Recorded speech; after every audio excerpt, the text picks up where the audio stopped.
Please subscribe, like, comment, and turn on the notification button so you are aware of our future episodes that you will love so much. Hi guys, welcome to the Film Biz Show, Africa Rising International Film Festival edition.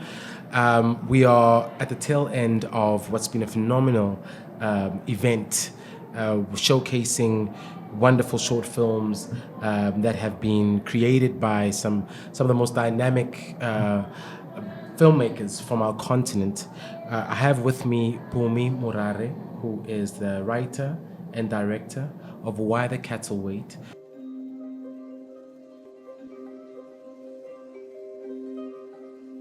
Ndiza kulinda mntanomntu kukrazuka kusopha izibhakabhaka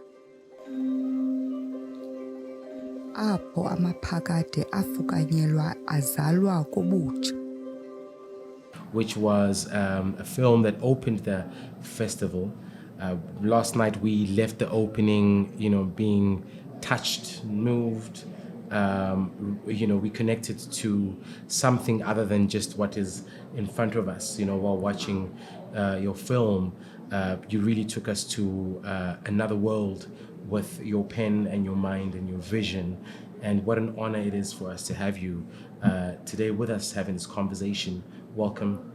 Thank you. Oh, that's actually such a nice introduction. Thank you. Welcome. I'm happy to be here. Yeah, so Phumi, we got to have an extensive conversation yesterday, during the Q&A. I think a lot of people were really moved by the story that you told. Could you just give us an idea of what exactly was the inspiration to you creating Why the Cattle Wait? Okay, there were a few things that inspired me. So the first one was I was reading, as I mentioned last night, Credo Mutwa's Indaba My Children. And I really fell in love with one of the main characters, the goddess Ma, who's like this mother goddess, and she's got this turbulent relationship with the humans that she birthed. And there's a story where she has there's a Noah's Ark moment where she restarts everything, and she ends the world and starts afresh because of what they've done. And I was thinking about that story a lot and thinking about some of the things that have happened in our world history, particularly for Africans. And I think at the time because I was in the US at the time, I was thinking a lot about colonialism and its influence on us and what it's done, because I was interacting with African Americans and hearing their experience, and then I was thinking about our country and our experience. And so I was thinking, imagine if the goddess Ma had foreseen some of these things. I wonder if she would have done something, and then I thought, well, if she could have done something, why wouldn't she have? Why didn't she? So, and then at the time I was really wanting to write a love story. And I had been inspired by this East African love story of a goddess that fell in love with a human. So that kind of became the premise of why she doesn't act on what she foresees. And then another thing I was inspired by was, I also mentioned last night that I'd seen these images by the photographer Christopher Rimmer of the cows that are on the beach in the Eastern Cape, and the way he captured them in this very godlike, human-like way as well. And I thought about those stories from when I was a kid of explaining why animals, why the leopard has its spots or whatever. And I thought, I wonder if there's a story behind why they go there, and that's how it kind of all came together. Yeah. I mean, it's beautiful how you managed to capture the relationship of the animals to this young man who'd fallen in love with this goddess, and you could really see there was a communication between the two. But it always seems easier when you look at the edited version of it. How was it handling these animals? Yeah, that was It was very tricky. We had to be very strategic because I guess I was warned for like months leading up to the shoot how hard it is to work with animals. So one of the things that we gave ourselves was an extra shoot day or half a day to just be able to capture specific things with the animals or give us extra time with the animals, especially with the cow that we call the hero cow. So we knew that it was going to take long for us to get what we needed from her. So we gave ourselves like maybe double the time that you would take to shoot a scene with that like a normal scene without an animal. We gave ourselves double the time. And then we had this incredible animal wrangler called Faisal. His name is Faisal Sali, and what he does is he comes beforehand, before the shoot. He spends time with the animals, getting to know them, helping them get to know him and establish a relationship. And then he susses out like the ones that are the easiest or most willing to be worked with and stuff. And so that's how we found our hero cow. She was the most willing to sort of be led by herself. That was the big thing, is her going away from the group without feeling like she needs to quickly go back. And it was also, but it was tricky because she was a new mother. So she had a calf that was like always tagging along. So having to distract the calf was also like another thing, and having to make sure the mom sees the calf, you know. It was tricky, but it was also a lot of fun. Yeah, because everyone was telling me it was going to be stressful, but like I was like, this is so much fun. Like, Labor of love, yeah. yes. And I'm like, wow, these animals are actually like, we're actually working with them in the scene, and even like getting them to all like go towards the ocean. Yes, I saw that. Yeah. So that one was also very like a crafted moment. We're like, okay, we need like this very super high angle wide shot of these cows like moving towards the beach, towards Nomvula. And so we're like, okay, we're gonna need a drone for this. Yeah. And we found the exact spot, and we had done like a previs of it as well. And then we had to coordinate with the animal wrangler and the cow herdsman as well. Well, he coordinated with them on like moving them forward. So, and then there was a moment where they did something spontaneous, which was beautiful, where she started moving and then from her spot, and then they all turned and moved with her, and then they created like these tracks on the beach. So that was like a nice spontaneous, one of those movie magic moments. Definitely. Yeah. I've, you know, as you were speaking, it just felt as if there was, you know, for lack of, you know, sounding, you know, like too spiritual, but it sounded like there was you know, another element, you know, there was something there. You know, you spoke about how you imagined a particular cow and how the wrangler had to go and choose a cow with the right temperament. Yes. You know, and it's all about temperament, right? I mean, with these things, you want to get the right frequency. You don't want to get a cow that's, even though it has the right look, but you know, that's not going to work with you well. Yeah. And you managed to get the cow that looks exactly the way you envisioned it. You know? Yeah, it's wild. Yeah. Yeah, it is funny when you talk about the spiritual component, because a lot of us, because the movie was extremely hard to make, and even pre-production was very, very tough, especially because we were shooting in a different location, and just having to, and that location is not like well serviced in terms of like production stuff. So just having to figure things out like that in a rural place was hard. But we kept saying, a bunch of us, or the HODs at least, kept saying, for some reason, despite all these obstacles, this movie wants to be made, because it's somehow it's moving forward. Yeah. You know, and there's so much that's standing in the way, but the movie wants to be made. So that's what we just resolved. But I feel like that's like that with, you know, all movies, because, you know, they say that every movie is a miracle because of how hard it is to make. Yeah. It's no child's play. Yeah. Yeah. Weather conditions, how were those? So it's funny, leading up to the shoot, we had done like location scouts and stuff beforehand, right? And it was extremely hot and extremely humid. So we prepared everyone for like extreme heat and humidity. And then leading up to the shoot, as we're checking the weather, it's like, no, it's actually going to rain. Oh, Lord. So we had to just make all these last minute plans, like get like these covers for the cameras and the equipment and stuff like that, and think about like how were we going to shoot in the rain. But there was only so much we could plan for, because like the place where we were shooting had a lot of dirt roads. So like at some points it's like, okay, we actually now can't even bring all the vehicles, the heavy equipment vehicles, to the shoot spot. So we're going to have to cart them with a bakkie, you know. And so there were those kinds of obstacles that happened because of the weather. And then I think I mentioned yesterday also, there was a time where it just poured so heavily that we had to stop for 2 hours, which was very stressful, because, you know, you're always running out of time on set already. But the one thing the weather did do, which was actually serving the film, is it created a mood. Yeah, because there were all these, it was always like kind of like the sky was very like overcast and somber. So me and the cinematographer spoke about, okay, how can we use this to our advantage, you know? So we basically made it part of the mood of the film. Yeah. Which worked very well. Yeah. Very well. Along with the soundscape created by your composer, I think it created this very eerie, you know, kind of audio aesthetic, which worked so well.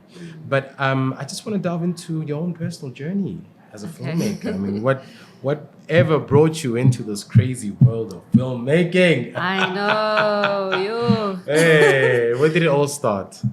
It's funny because it started in high school.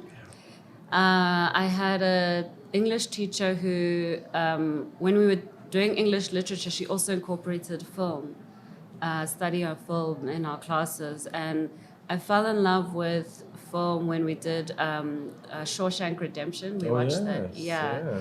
And the reason why I fell in love with it, so I was doing a lot of theater and stuff, and I was doing creative writing. And then I thought like one day I'll be in the theater space. But then with cinema, and it's not like that I think it's superior or anything, I just loved the different like aspects of cinema and the score and the camera angles and the, you know, I just loved that. Being able to play with those things.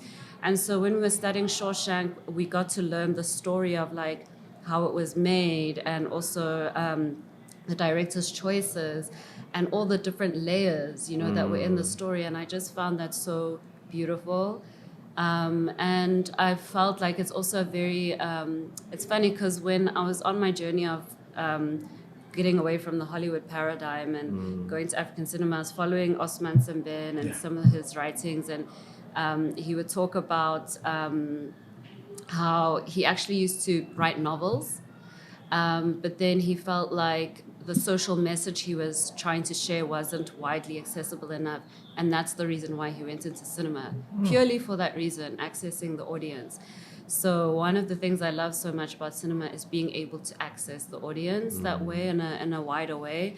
And because I'm very like inclined to like social issues and social messages, it feels like a very powerful medium for that. Yeah. Now, you know, then you happened to leave the country to do some work in the States. How did that come about? Okay. And what was your experience of being there? Okay. So actually before that, I completely left film and creativity because so I went into finance. Actually. Interesting. Yes. Very interesting. Okay. So you studied Shawshank Redemption in high school. Yes. You graduate from high school. Yes. You had to make a career choice, and you chose finance. Yes, and that was a lot of family pressure. They were like, oh, this creative stuff is cute, but you're really good at maths, and our family doesn't do that stuff. Yeah, we're more this. Yeah, this is what we do. Yes. Yeah. So I went into one of the more like, I guess, mainstream career types, and so I went into finance, and I did that for 8 years or 7 years, I think. Yeah. So my first job. Goodness. Yeah. I've had a whole other life. But, This is so interesting.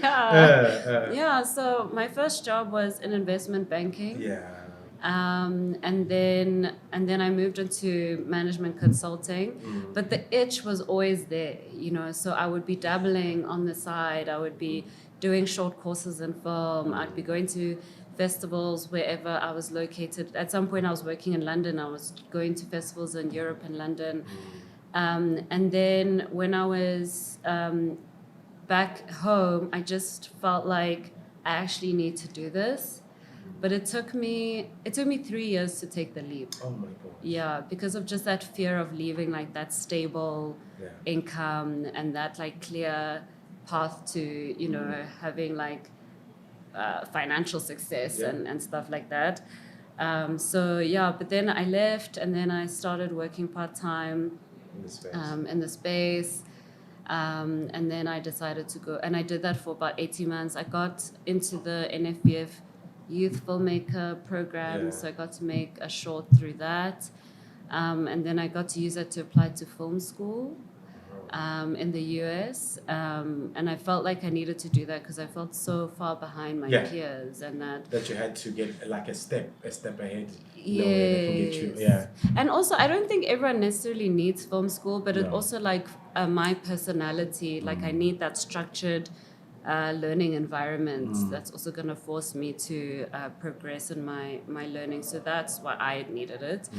And then I also chose the US just because I wanted the international like experience.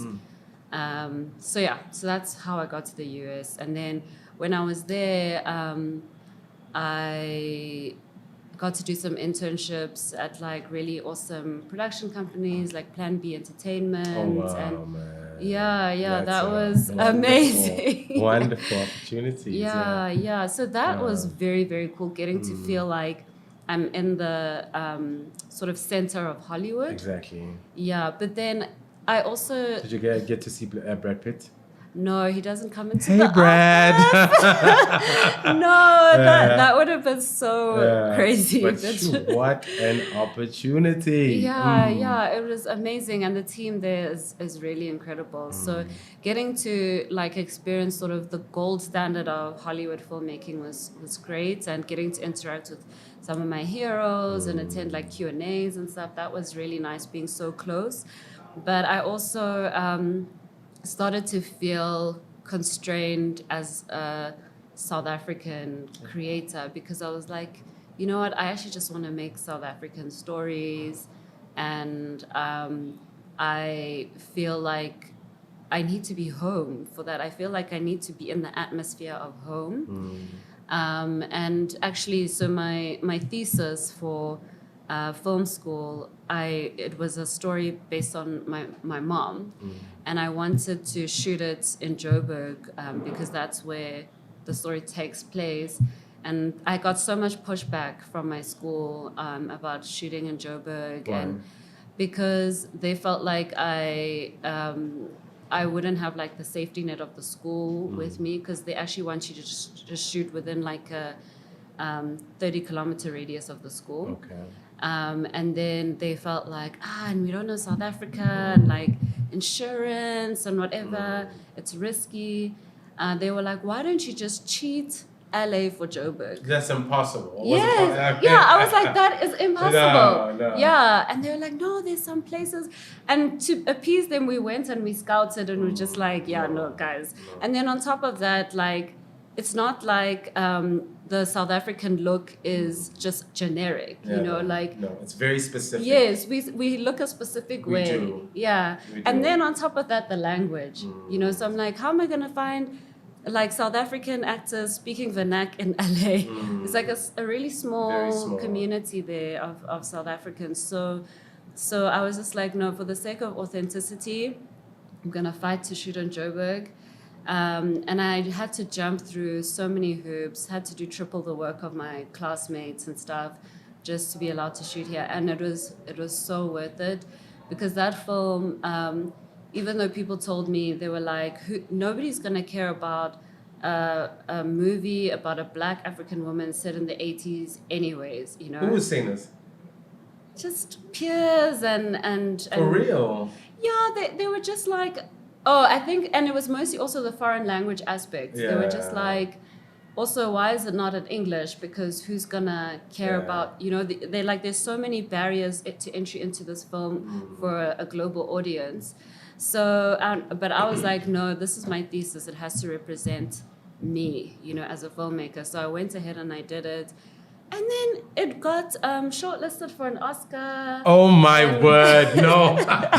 Your story just, no.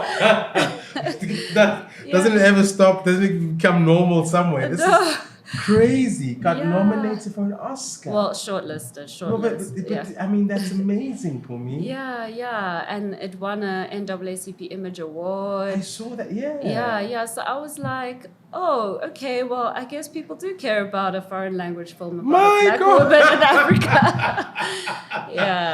Yeah. So that taught me to just be true to my craft and to be true to what I believe I should be the story I believe I should be telling. Because with that one, I also felt like it wanted me to tell it, but it was too hard.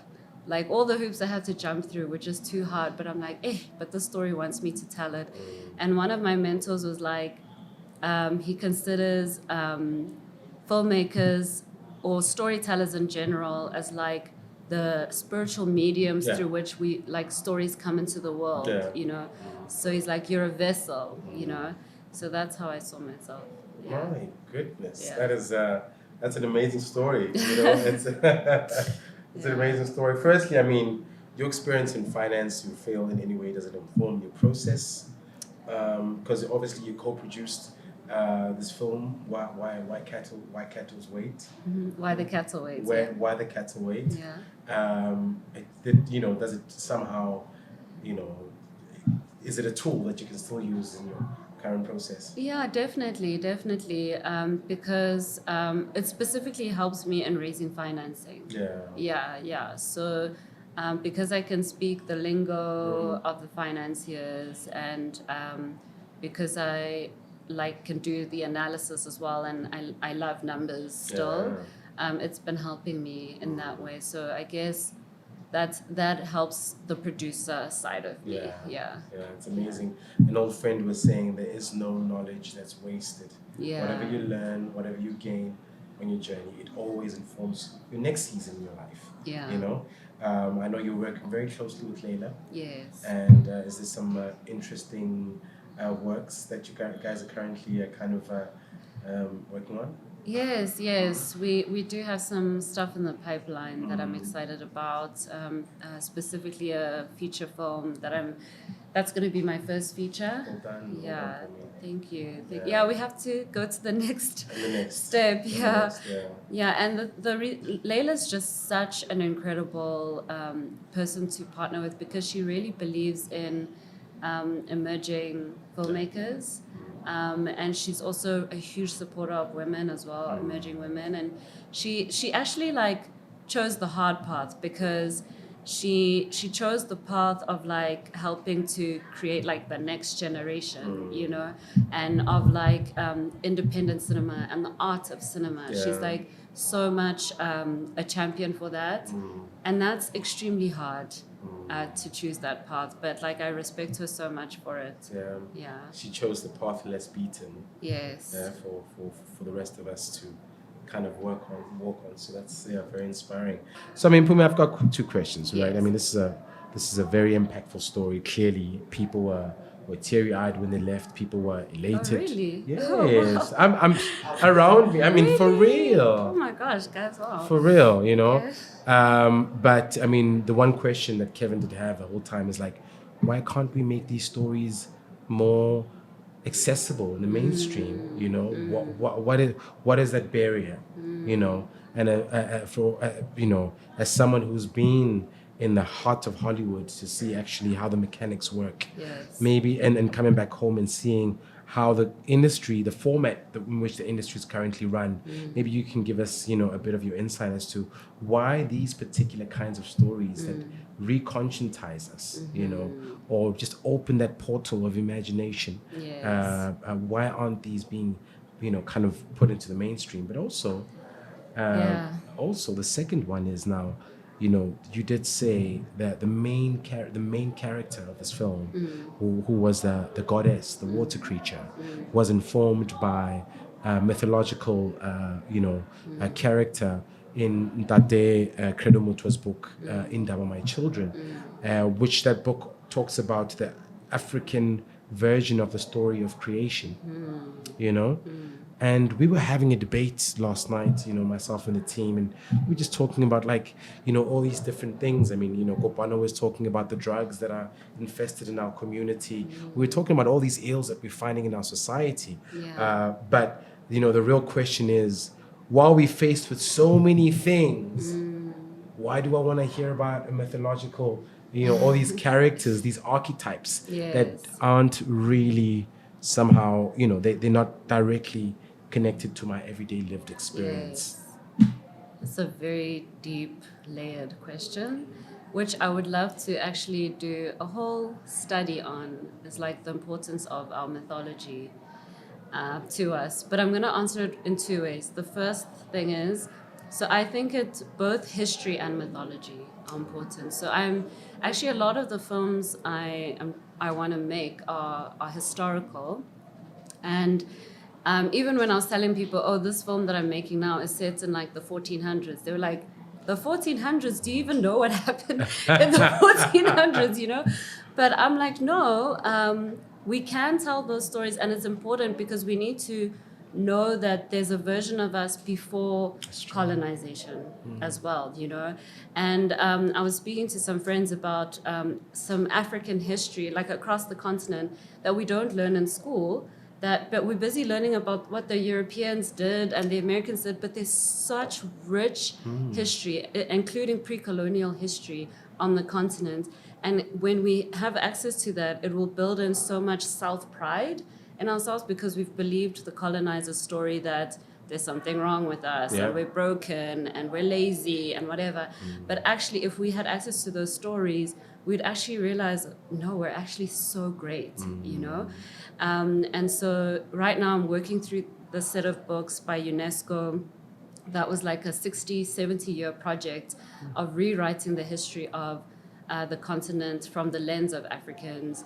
And I think 2/3 of the scholars on the team were from the continent, and they used oral history and stuff like that. They tracked it down, and they also validated oral history as a form of history telling.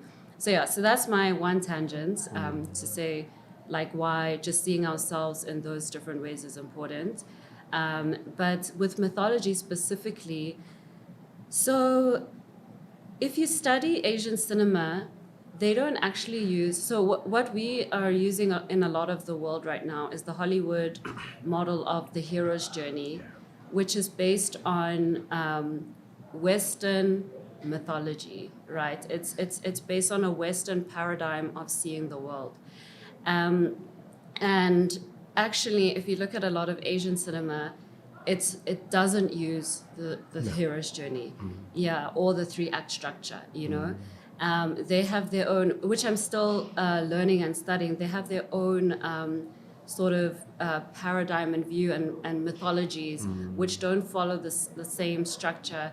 And even, okay, I hope I'm not going to ramble too much, because That's exactly what we need. Oh, okay. That's what you're here for. Oh, okay. No, Yeah. because I'm still like formulating some of these ideas. So I'm like grabbing from here and here. But I was listening to a podcast actually about how even like the way that people approach the Bible or religion in the West versus the East. So there's apparently a Western paradigm of viewing spirituality, which is very like left brain kind of thinking.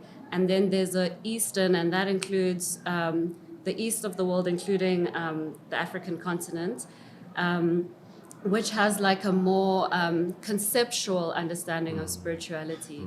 And so the way that even people engage with the Bible in the East versus the West is very different, or whatever kind of religion. And I found this when I was in film school. I would sometimes have like these ethereal ideas in my work, in the short films I did at school, and my professors would be like, but like, why do you put the stuff in your work? Like, and also they would say stuff like, do you know, like symbolism is very primitive, you know? And I'm like, what? Symbolism is it's very deep and meaningful, and it's very like right brain. But they're like, no, we must have like this story structure and this linear kind of way of thinking. And so I found solace in like even like African American literature, like Toni Morrison, Alice Walker. They actually, you'll see, like when I talk about the collective unconscious that we have as a human race, we have it as Africans as well. So the way that they tell stories, the way Toni Morrison in the book Beloved just assumes that she doesn't explain the spiritual aspect of that book. You just know that there's a spirit living in her house. All the black people who come visit, they're like, oh, there's a spirit here, and then they move on. You know, she doesn't explain it or anything. And then her dead child comes back from the dead as an adult. She doesn't explain that. It's a very deeply spiritual book, and if she was writing from that Western lens, she would have explained those things, but she doesn't. She just takes them as a given, and she's like, this is just the way things are, and this is how we perceive the world. So I'm rambling and I'm not being succinct, because these are all like thoughts that I'm currently like processing myself. So I'm sorry for that. But so basically mythology is important because it allows us to approach the world from our own paradigm and way of thinking. And maybe another example to explain that is I remember going to a conference where this American woman came here and she was saying, you know, the problem with you people here is that you all want to do things as a collective, you know. She's like, you can't get anything done as a collective. It has to be about me. And I was just like, how? This woman, she doesn't know the power of Ubuntu, you know? And the fact that we've been convinced into individualism being a thing, whereas actually for us, it is about the collective. We do speak in we's. Like I've been told so much when I'm pitching in America, stop saying we so much, say I, you know? And I'm like, oh, but I don't think like that. So having our mythology in the mainstream helps us communicate our way of moving and thinking and in this world.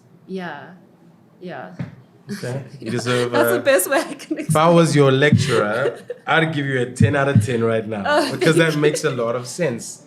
You really broke it down. I mean, when we greet each other, Sanmonani, Dumelang, Lekai, Riting, even if it's just you and me in the room. And you're all right, that paradigm is really killing us. You know, I mean, one does get a bit anxious to say, okay, well, aren't we brainwashed to a point where, I mean, by the whole Western narrative, that if we try and reintroduce these African, or do you think that internal memory will be triggered? Ne? Yeah, it's in us, because one of the things that people were saying to me yesterday is they're like, oh, this film felt like it was touching something inside of me, something like that's deep inside me. And that made me realize, these things are within us. They're in our collective memory. Just have to remember. We have to remember who we are. Quick one. This is just my, when reading Indaba My Children, didn't you see a film there? A little Game of Thrones? I did. I did, but I was like, whew, that's for the future. That's for the future, right? Yes. So here's to the future. Yes, here's to the future. This was such a fun conversation. Thank you. Yeah. I mean, Phumi, your story is is incredible. It's incredible, And I think I see similarities with my personal story, because I spent 8 years, between 6 to 8 years in corporate IT. Oh, interesting. Yeah, and the first 2 were obviously my interns, but now